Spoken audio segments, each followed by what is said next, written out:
హైదరాబాద్లో డ్రగ్స్ మత్తులో తేలిపోతున్న వారి సంఖ్య రోజు రోజుకు పెరిగిపోతోంది. మహానగరం మత్తు వలయంగా మారుతోందా అనే అనుమానం కలుగుతుంది.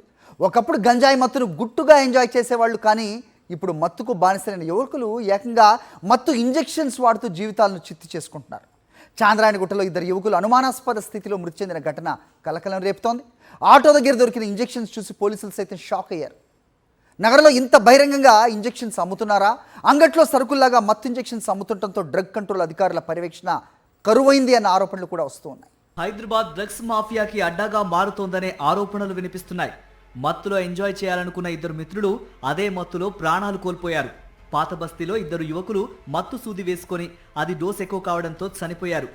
రియాసత్ నగర్లో ఉండే ఇర్ఫాన్ ఖాన్, జహంగీర్ మరో 2 మిత్రులతో కలిసి మత్తు సూది తీసుకున్నారు.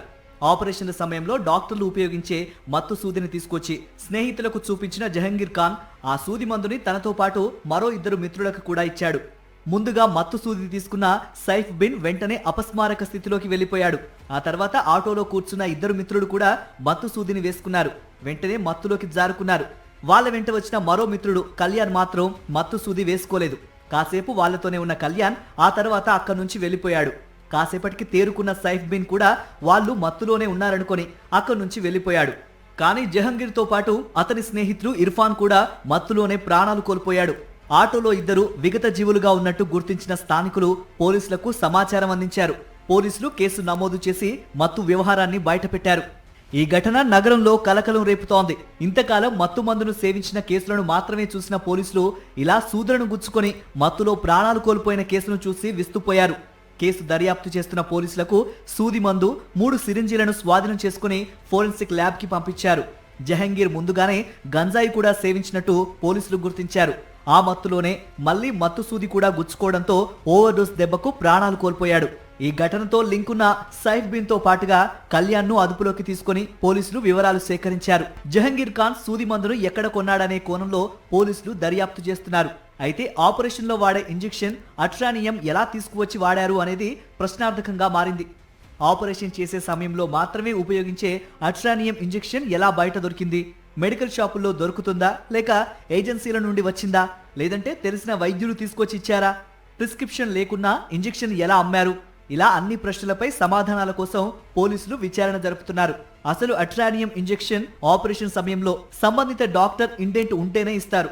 బయట మార్కెట్లోనూ విడిగా సూది మందు విక్రయాలు చేయరు. అంటే జహంగీర్ ఆ సూది మందును అక్రమంగానే తెచ్చి ఉంటాడని, వాటిని అతనికి ఎవరు సరఫరా చేశారనే కోణంలో పోలీసులు దర్యాప్తు చేస్తున్నారు. ఇంత విచ్చలవిడిగా ఇంజెక్షన్లు అమ్ముతున్న డ్రగ్ కంట్రోల్ అధికారులు ఏం చేస్తున్నారనే ప్రశ్న ఉత్పన్నమవుతోంది. డ్రగ్ కంట్రోల్ అధికారులు మామూళ్ల మత్తులో జోగుతుండటం వల్లే నియంత్రణ లేకుండా పోయిందనే వాదన వినిపిస్తోంది. మార్కెట్లో కొన్ని రకాల ఇంజెక్షన్లను యువత మత్తు కోసం వాడుతున్నట్లుగా పోలీసులు అనుమానిస్తున్నారు. మత్తు కలిగించే నిషేధిత ఇంజెక్షన్లు, స్టెరాయిడ్స్ వల్ల యువతకు తాత్కాలికంగా మత్తు కలిగించినా దీర్ఘకాలంలో మనిషిని బలహీనం చేస్తాయని డాక్టర్లు చెబుతున్నారు. మత్తు డోస్ ఎక్కువైతే ఇలా ప్రాణాలు కోల్పోయే పరిస్థితి కూడా వస్తుందని హెచ్చరిస్తున్నారు. ఈ మధ్య కాలంలో ఇంజనీరింగ్ కాలేజ్, మెడికల్, డిగ్రీ కాలేజీలు, టెక్నికల్ ఇన్స్టిట్యూట్లోనూ డ్రగ్స్ విక్రయాలే కాదు మత్తు ఇంజెక్షన్లు కూడా వాడుతున్నట్లుగా పోలీసులు గుర్తించారు. నిషేధిత డ్రగ్స్ ని కంట్రోల్ చేసే బాధ్యత డ్రగ్ కంట్రోల్ అధికారుల మీద ఉందని, కానీ వారు పట్టించుకోకపోవటం వల్లే రోజు రోజుకి నగరంలో మత్తు దందా విస్తృతమవుతోందనే వాదన గట్టిగా వినిపిస్తోంది. భాగ్యనగరంలో మాదక ద్రవ్యాల వాడకం ఏ స్థాయిలో పెరిగిపోయిందో పాత బస్తీ ఘటన సాక్ష్యంగా నిలుస్తోంది. ఇటీవలి కాలంలో నగరంలో డ్రగ్స్ సంబంధిత కేసులు, మరణాలు పెరిగిపోతుండటం తీవ్ర ఆందోళన కలిగిస్తోంది. పోలీసులు, నార్కోటిక్స్ విభాగం ఎన్ని కఠిన చర్యలు తీసుకుంటున్నా డ్రగ్స్ మాఫియా యువతను లక్ష్యంగా చేసుకొని తమ సామ్రాజ్యాన్ని విస్తరిస్తూనే ఉంది. ఈ కేసులో పోలీసులు అన్ని కోణాల్లోనూ దర్యాప్తు చేస్తున్నారు. యువకులకు డ్రగ్స్ సరఫరా చేసింది ఎవరు, ఈ ఘటనలో ఇంకా ఎవరైనా ఉన్నారా అనే విషయాలను పోలీసులు ఆరా తీస్తున్నారు.